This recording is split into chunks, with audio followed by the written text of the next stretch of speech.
जय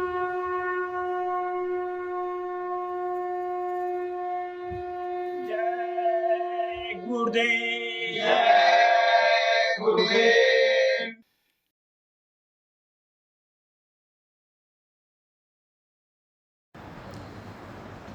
जय गुरुदेव। जय गुरुदेव। जय गुरुदेव।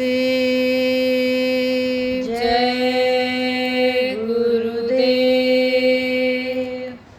सतगुरु परम दयाल री कोई कदर न जानी। सतगुरु परम दयाल री कोई कदर न जानी। दाता मेरे परम दयाल री कोई कदर न जानी। दाता मेरे परम दयाल री कोई कदर न जानी। जीव अनाड़ी जग झक मारे। जीव नाड़ी जग झक मारे। दुख सुख संग बेहाल री कोई कदर न जानी। दुख सुख संग बेहाल री कोई कदर न जानी। सतगुरु परम दयाल री कोई कदर न जानी। सतगुरु परम दयाल री कोई कदर न जानी। छूटन की गुरु जुगत बतावे। छूटन की गुरु जुगत बतावे। मेटे घट दुख साल री कोई कदर न जानी। मेटे घट दुख साल री कोई कदर न जानी। सतगुरु परम दयाल री कोई कदर न जानी। सतगुरु परम दयाल री कोई कदर न जानी। दया वचन करनी फरमावे। दया वचन करनी फरमावे। काटे जम का जाल री कोई कदर न जानी। काटे जम का जाल री कोई कदर न जानी। सतगुरु परम दयाल री कोई कदर न जानी। सतगुरु परम दयाल री कोई कदर न जानी। निश दिन तेरे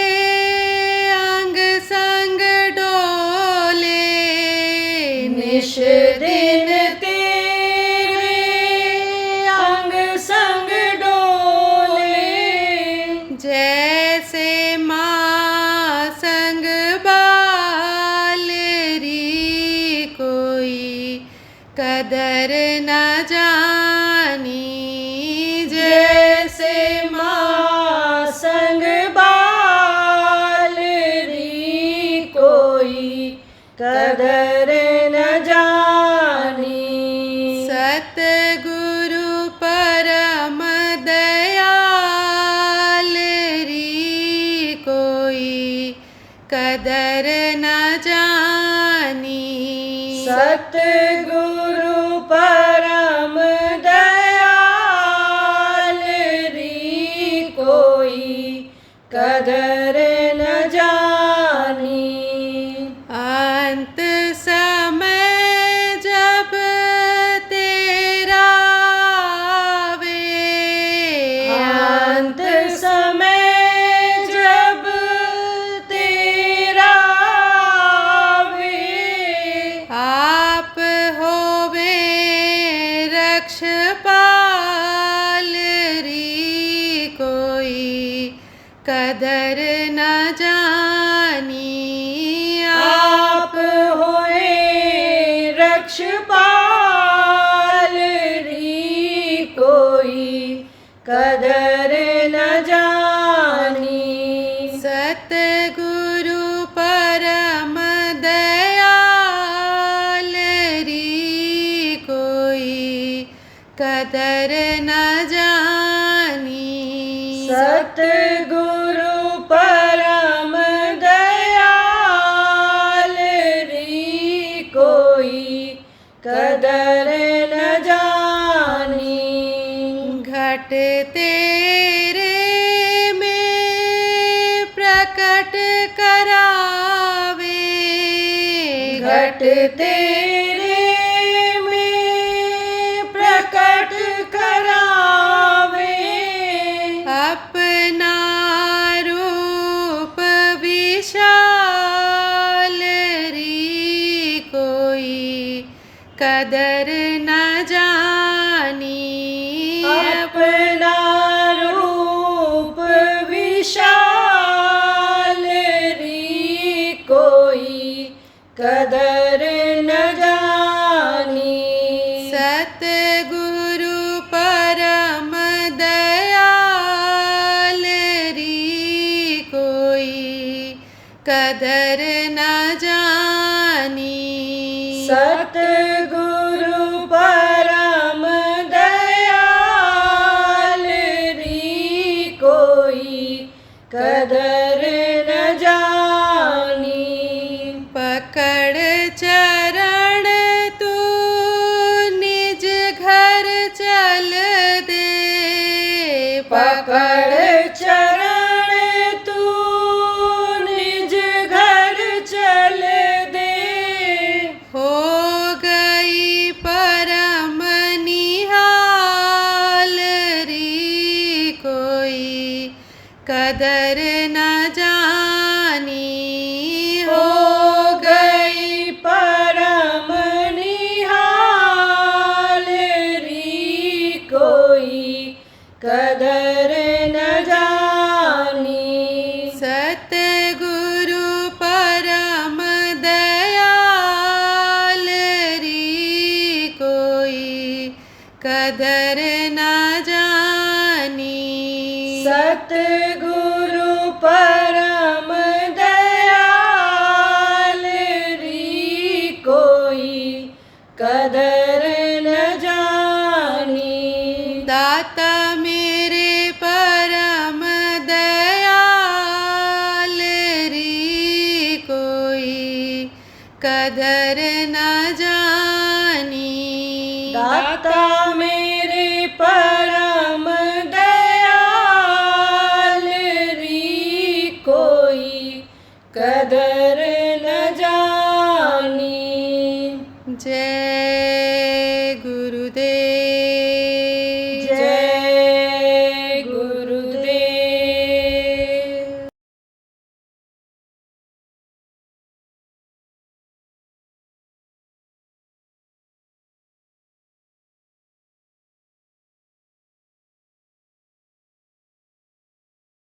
ये शिव संहार का काम करते हैं तो समझो कि इन पर पड़ती है, आद्या की भी शक्ति यहाँ पड़ती है कंठ पर। आप ये समझो इस तरह से यानी इनकी शक्ति जो ताकत है उसकी रेंज यानी पड़ती है, तो ये चक्र चलते रहते हैं। तो जैसे आजकल लोग रिसर्च किए चंद्रमा पर जाने का और वहाँ शुक्र पर जाने की तैयारी रिसर्च कर रहे हैं, बहुत सी चीज़ों को इन्होंने बनाया। जैसे देखो कपड़ा पहले इतना नहीं था, चरखा काट करके वो बनाना पड़ता था, फिर फैक्ट्रियाँ लग गईं, दवाइयाँ ऐसी ऐसी बन गईं कि रोग के लिए 30-30, 40-40 गोली रोज़ खाना पड़ता था, एक गोली ही एक काफ़ी रहता, ऐसे रिसर्च हुआ। तो रिसर्च हुआ तो लोगों ने योग करना शुरू किया। तरीका किसने बताया? ऋषियों ने बताया। कहाँ से उनको मालूम पड़ा? वेद से। वेद से मालूम हुआ। वेद कहाँ से उतरा है? यह ब्रह्मा के मुंह से निकला है, यह ब्रह्मा को भी सुनाई पड़ा। कहाँ से? वहाँ से, ब्रह्मा स्थान से। तो आप समझो प्रेमियों कि उससे इनको जानकारी हुई, तो इन्होंने क्या किया, प्राणों को खींचा, और जब खींचा तो प्राण ही यानी समझो कि चलाते हैं इनको। किस प्राण किससे चलते हैं? जीवात्मा के ताकत से चलते हैं, जो इन्हीं दोनों आँखों के बीच से देखी जा सकती है। सबसे यहाँ ऊंचे स्थान पर यहाँ बैठी हुई है ये जीवात्मा, सबसे ऊंचे स्थान से बैठी है, और इसके असर से ये उंगलियाँ अंगूठे तक की यहाँ चलती हैं पूरा, और प्राण है, ये प्राण इसको चलाते हैं। तो प्राणों को लोगों ने जब खींचा तो प्राणों के साथ जीवात्मा की शक्ति ऊपर आई।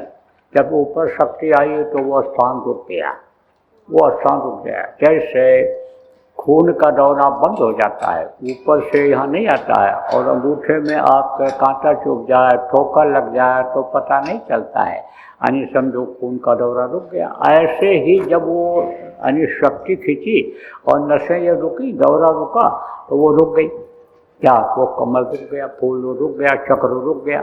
तब उस पर गणेश जी का और रिद्धि सिद्धि का लोगों ने दर्शन किया और आगे बढ़े, नाभि चक्र पर पहुँचे तो ब्रह्मा सावित्री को बैठे हुए देखा उसी पर, गायत्री सरस्वती को बैठे हुए देखा उसी पर, और आगे बढ़े विष्णु और लक्ष्मी का दर्शन किया। जब ये रुका नाभि चक्र रुका, और हृदय चक्र जब रुका तब शिव जी का दर्शन किया। आप समझो ऊपर दूसरे तरह से है और नीचे दूसरे तरह से है, धार इनकी दूसरे तरह से पड़ती है। सिस्टम से कैसे है? जैसे ऊपर में इनका जो स्थान है तीनों देवों का, वो इस तरह से है कि शुरू में इधर नीचे से जब जाओ तब शिवलोक पड़ता है। तभी तो ये जो जीवात्मा में आँख है उसको शिव नेत्र कहा है, क्योंकि उस पर जो कर्म के पर्दे लगे हैं वो नहीं उनको देखने देते हैं। वो जब हट जाते हैं तो शिवलोक सीधा दिखाई पड़ता है। तब लोगों ने कहा यह शिव नेत्र है, शिव जी को देखने वाला ये नेत्र है, ये आँख है। तो समझो कि शिव नेत्र यानी समझो से उनको देखा जाता है। तो समझो कि देखा लोगों तो शिव जी यहाँ पर बैठे हुए इस जगह पर, यहाँ जब ये चक्र रुका लोगों ने देखा तो किससे देखा? अंदर वाली आँख से देखा। इसी तरह से आद्या का दर्शन किया, लेकिन बहुत समय हो गया, आगे नहीं बढ़ पाए। तो मैं आपको बता रहा था कि पहले शिव का लोक है और फिर ब्रह्मा का लोक है और फिर विष्णु का लोक है, ये इस तरह से है। और यहाँ नीचे जो है ब्रह्मा का है, यानी मूत्र स्थान पर ब्रह्मा का है, और यहाँ पर नाभि पर विष्णु का है, और यहाँ पर इनका संहारकर्ता का स्थान है। यहाँ पर देखो बहुत कुछ इस शरीर का संचालन यहीं से होता है और बंद भी यहीं से सिस्टम हो जाता है। कैसे? प्राण इस शरीर को चलाते हैं। अब मुख्य प्राण यहाँ पर होते हैं, यहाँ पर मुख्य प्राण यहाँ होता है। 10 प्रकार के प्राण हैं, 10 का जगह है, स्थान है इस शरीर के अंदर में, वही काम करते हैं। तो मुख्य प्राण यहाँ है। तो जैसे मेन स्विच होती है, मेन स्विच को आप बंद कर दो तो सारे घर की बिजली गुल, सारे शहर की बिजली बंद। ऐसे ही मेन स्विच समझ लो इसको। ये प्राण अगर रुक गया तो समझो कोई भी प्राण काम नहीं करेगा, शरीर निर्जीव हो जाएगा। तो संहारकर्ता चूंकि यहाँ पर हैं, संहारकर्ता को यहाँ बनाया गया, बस संहार करना हुआ तो बस उन्होंने हुक्म दिया कि बस अब बंद, तो बंद हो जाता। तो शिव जी जो है, शिव जी की परछाई तो लोगों ने देखा, अब परछाई जब देखते हैं तो भी यानी समझो कि ताकत लोगों में आ जाती है, वो कुछ न कुछ असर आ जाता है।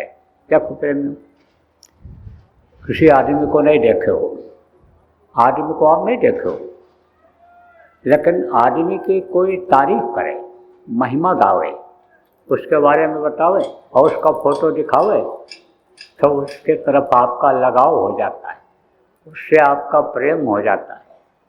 देखो अब आजकल लोग ठगी करते हैं, आजकल कैसे ठगी करते हैं, औरतों के आवाज़ में बोल करके लड़कों को ठग लेते हैं, आप तो समझो उनको जाल में फंसा लेते हैं, तो ठगी करते हैं, देखते नहीं हैं एक दूसरे को, लेकिन उनके पर लगाव पैदा हो जाता है।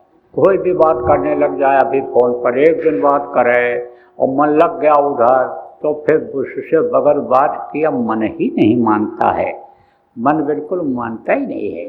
तो नहीं भी देखा, लेकिन ये है कि लोगों ने जब उसकी महिमा गाई तब उनसे लोगों को प्रेम हो गया, तो कुछ न कुछ असर उसका आ जाता है। नहीं कुछ होता, नहीं कुछ मिले तो आप पे समझो हाथ पैर आँख कान उस निमित्त लगते हैं। मान लो गंगा स्नान के लिए जाना है, तीर्थों में जाना है, कहीं और जगहों पर जाना है, तो उतनी देर हाथ पैर गया ना धार्मिक भावना में, तो जो बुरे कर्म हाथ पैर आँख कान से बन गए थे कटे ना, कटते हैं जब यह कर्म तो उसका कुछ न कुछ फल लोगों को मिल जाता है। लेकिन जब संत मिल गए तो नीचे की साधना जब उन्होंने ख़त्म किया, आँखों के नीचे की ये साधना ख़त्म किया, प्राणायाम जब ये बंद किया, अष्टांग योग हठ योग कुंडलिनियों का जगाना जब ये उन्होंने बंद किया, और आँखों के बीच से जो रास्ता गया हुआ है, आँखी मध्य पाखी चमके, पाखी मध्य द्वारा और ते द्वारे दूरबीन लगावे उतरे भोजन पारा। और समझो कि आँखों के बीच से जो रास्ता गया हुआ है उस पर जब लोग चले तो जिससे कहा गया भवसागर से उस रास्ते पर चलने से पार हो जाना पड़ता है। भव बंधन ये बहुत जल्दी कट जाते हैं। आप समझो कि बिना प्रयास हुए भव भंगा, बगैर प्रयास का भव भंग हो जाता है। जब ऐसा रास्ता मिल गया और लोगों ने दृष्टि की साधना शुरू किया, साधकों ने शुरू किया, तब ऊपर की तरफ जब बढ़े तो जहाँ से इनकी परछाई शरीर के ऊपर अंगों पर पड़ती है, चक्रों पर पड़ती है, वहाँ जब पहुँचे तब उनके असली रूप को देखा। ये 16 दल कमल पर बैठे हुए। 16 दल कमल किसको कहते हैं? कमल की पंखुड़ियाँ होती हैं, किसी में थोड़ी पंखुड़ी होती है, किसी में ज़्यादा होती है। तो 12 पंखुड़ी वाला कमल, उस पर वो बैठे हैं शिव जी, और पीले रंग का वो है, और वो पीला रंग भी एकदम पीला नहीं है। वो तो जैसे ऐसे रोशनी पड़े तो रंग दूसरा हो जाए, फिर रोशनी पड़े दूसरा दिखने लग जाए, इस तरह का पीले रंग का, उस पर ये बैठे हुए। और वहीं पर इनकी सेवा करने के लिए जिनको पार्वती कहा गया, देवी कहा गया, वो वहीं पर दोनों बैठे वहीं दिखते हैं। छोटे मोटे कमल तो है नहीं, न छोटा मोटा इनका शरीर है, न छोटा मोटा इनका लोक है, बहुत बड़ा लोक है, और उस ऊपर ये बैठे हुए हैं। और वहाँ जो साधक पहुँच जाते हैं उनके अंदर शक्ति आ जाती है। कौन सी शक्ति आ जाती है? कि जहाँ चाहें वहाँ वो पहुँच जाएं, पहुँच जाते हैं, जहाँ चाहते हैं पहुँच जाते हैं, इच्छा करते ही पहुँच जाते हैं, वो शक्ति आ जाती है। आप समझो कि हनुमान जी को जब जाना था कहाँ, संजीवनी लाने के लिए। तब उन्होंने अणुमा शक्ति को तो प्रकट कर लिया, अणुमा शक्ति से सहायता ले लिया। अणुमा शक्ति किसको कहते हैं? छोटा बना देने की शक्ति जिनमें होती है, सब छोटा से छोटा, उसको अणुमा कहते हैं। ये सिद्धियाँ हैं, अणुमा, गरिमा, महिमा, लघुमा, वशीकरण, ये सब शक्तियाँ हैं। तो वो समझो कि अणुमा शक्ति तो आ गई, छोटे तो बन गए, लेकिन अब छोटे बन गए तो ताकत नहीं होगी तो उड़कर कैसे जाए? ताकत होती है वही तो उड़ पाता है। तब वो ताकत किससे लिया था? उससे यही शिव जी से मांगा था, वो उनको मिली थी। जब वहाँ पहुँचे और पहचान में नहीं आई बूटी, तो बोले कि अब उठा करके ले चले पहाड़। संजीवनी जब पहचान में नहीं आई तो पहाड़ उठाने वाली बात आई जब, तब गरिमा शक्ति लाए। गरिमा शक्ति भारी भरकम शरीर बना देती है, जितना चाहो बड़ा शरीर बन जाएगा, ताकतवर बन जाएगा। लेकिन पहाड़ उठाने की शक्ति और फिर उड़ने की शक्ति, ये उन्होंने इनसे लिया था, शिव जी से। तो आप पे समझो शिवलोक में जो पहुंच जाते हैं उनके अंदर ये शक्ति आ जाती है। देखो प्रेम, ये जो विद्या है, विद्या किसको कहते हैं? जैसे ये एक विद्या है, क्या ये जो पढ़ाना लिखाना, पढ़ना, समझाना, बोलना, ये सब जो शब्द है, ये सब एक विद्या है। जैसे का, खाली का कहते रहो, खाली का कहते रहो तो नहीं, और का पे आ का मात्रा लगा दो, फिर का पे आ का मात्रा लगा दो तो काका हो जाए। काका मतलब चाचा, काका यानी काका हो जाए। तो आप ये समझो प्रेम कि इसी तरह से ये अक्षर हैं, सबसे पहले अक्षर की उत्पत्ति होती है, और इनको जब मिला दिया जाता है तो शब्द बन जाता है। तो ये जो आपका का, खा, गा, घा, अंगा, चा, छा, जा, झा, टा, ठा, ये जो है, ये कहाँ से उतरा है? ये कहाँ मिलता है? ये इन्हीं के स्थान पर से उतरा है। ये विद्या वहीं से आई है, ये भाषा वहीं से आया है। ये समझो कि 52 खंगूरे हैं, मतलब इस शरीर में 52 जो है वो हैं, समझो। तो वो जो है वो वर्णमाला है। कौन सी वर्णमाला? संस्कृत की 52 अक्षर, इन्हीं से इनकी उत्पत्ति हुई है। तो देखो, ज़्यादा विस्तार में जाने का समय नहीं है, क्योंकि नए लोग आप आए हैं, आपको भी अभी मोटी मोटी बातें बतानी हैं, क्योंकि बहुत सारा ये जो थोड़ा सुने हुए सत्संग वालों को सुनाना पड़ता है सत्संग, वो आपके समझ में नहीं आएगा। तो आपको मोटी बात बताना चाहता हूँ कि यह सब शक्तियाँ वहाँ पहुँचने के बाद आ जाती हैं, और ये संहार के जनक हैं। संहार किसको कहते हैं? मारने वाले को। जैसे संहार का जनक कौन होता है? यहाँ पर इस धरती पर जल्लाद का खानदान, जो जल्लाद होते हैं फांसी देने वाले, उनके लड़के जो होते हैं जल्लाद ही होते हैं। तो कौन है जनक जल्लादों का? वो जो बाप है वो है, यानी समझो फांसी देने वालों का। जैसे जल्लाद होते हैं, फांसी देते हैं, वो फांसी देने के लिए उन्हीं को बुलाया जाता है। उसी तरह से ये संहार के एक तरह से यानी संहार करता हैं, जनक हैं। जनक माने पिता कहते हैं, पिता हैं ये, यही संहार करते हैं शिव जी। अलग अलग समझो कि जो है इनका काम होता है। कैसे बताया आपको कि सृष्टि की रचना ब्रह्मा करते हैं, विष्णु क्या करते हैं? आप ये समझो कि पालन का काम करते हैं, और संहार का काम क्या करते हैं? ये शिव करते हैं। और आद्या जो है, माया जो है, इनके निर्देश में ये सब काम करते हैं। इनके बताए अनुसार इनसे पूछ करके करते हैं, उनके बताए नियम के अनुसार यह करते हैं। तो 4 चीज़ें हैं, सब मनुष्य के अंदर होती हैं। ये 4 दल कमल अंदर में है, उस पर इनका स्थान है। किसका? मन, चित्त, बुद्धि और अहंकार, ये 4 चीज़। मन की जो डोर है किसके हाथ में है? माया के हाथ में है, आद्या जिनको कहा गया। बुद्धि की डोर किसके हाथ में है? विष्णु के हाथ में है। और चित्त की डोर किसके हाथ में है? आप ये समझो ब्रह्मा के हाथ में है। और संहार की डोर किसके हाथ में है? मन चित्त बुद्धि। और अहंकार की डोर किसके हाथ में है? ये शिव के हाथ में है। तो कैसे कैसे कैसे अपना असर जताते हैं, कैसे कैसे ये विनाश कराते हैं, नुकसान कैसे करते हैं शंकर, ये बता दें। जैसे कोई भूखा दरवाजे पर आया, तो जब भूखा आता है तब चित्र में एक चीज आती है, आदमी सोचता है कि लाओ खिला दें इसको।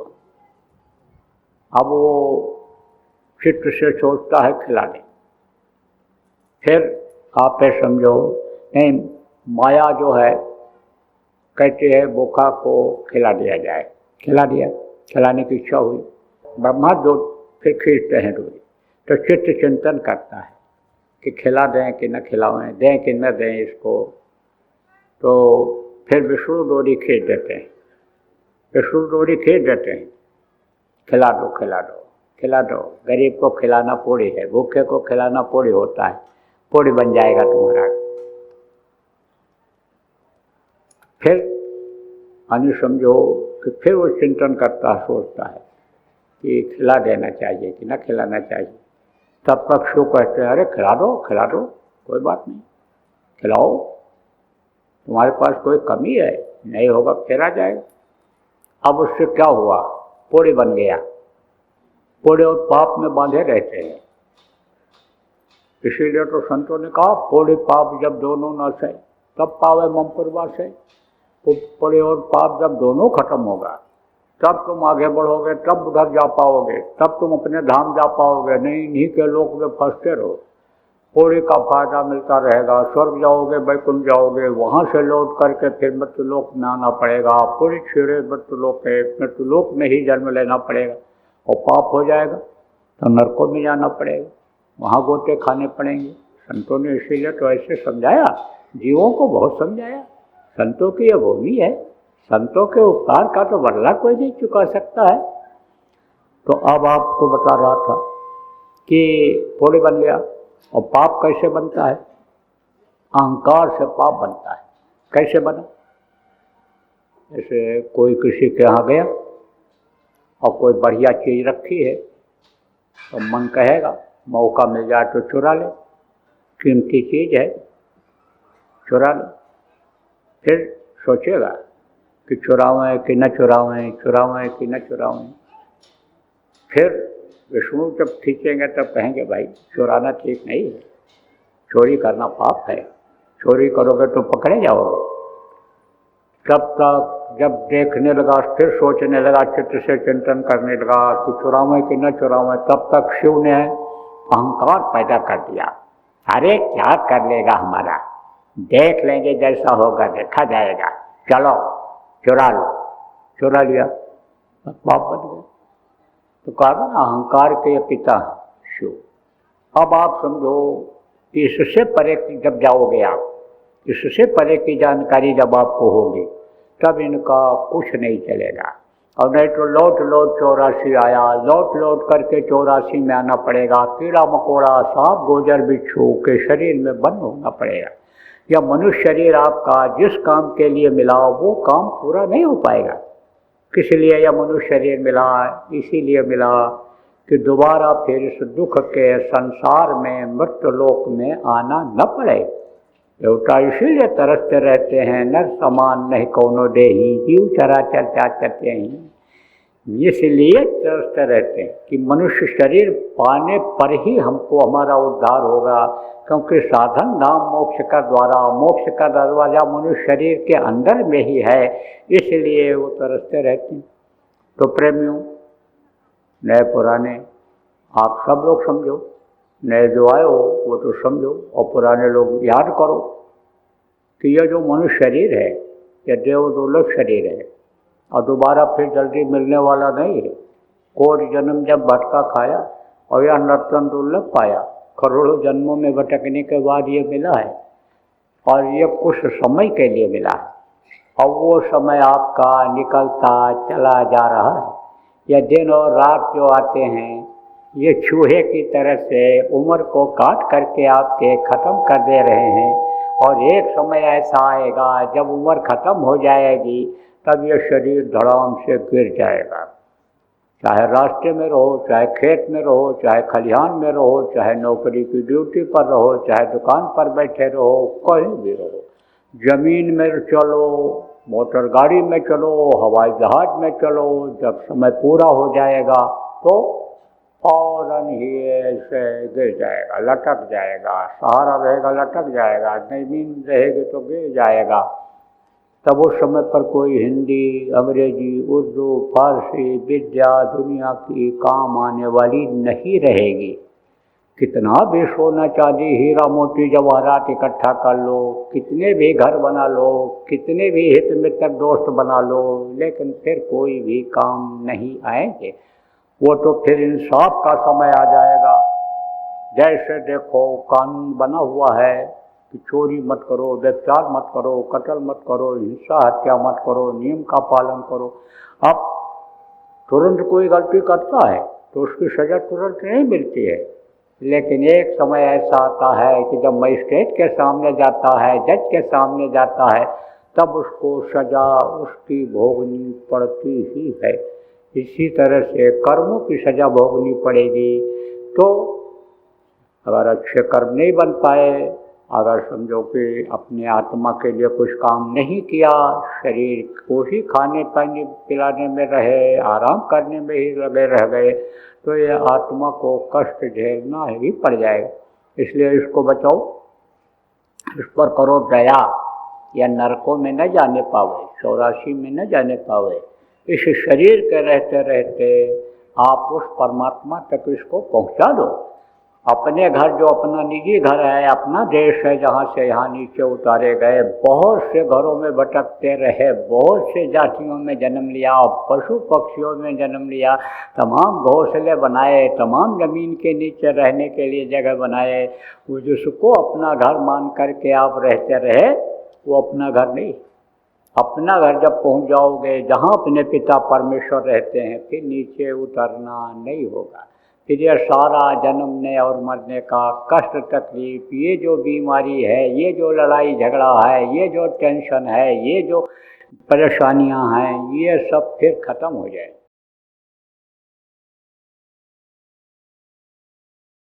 क्या शुरू हो रहा है? ये रोने का और हंसने का और चिल्लाने का और भगने का। क्या ये जो प्रजातंत्र का चुनाव है वो आ रहा है, उसमें बड़ी होशियारी से रहना है, उतावलेपन में मत आना है। उसमें एकदम से आगे कूदने की जरूरत नहीं है, क्योंकि ऐसे ही चुनावों में हिंसा हत्या हो जाती है, इसमें खून बह जाता है, जीवन में पूरे जिंदगी में दुश्मनी अदा करनी पड़ जाती है एक दूसरे की। इसलिए बहुत सोच समझ करके चलने की ज़रूरत है। कहते हैं गरीबी में आटा गीला होता है, तो जब खराब समय का संकेत आपको मिल गया है तो उस खराब समय में चलने के लिए फूक करके कदम रखना है। तो इन सब बातों को जरूर ध्यान रखना है। जय गुरुदेव।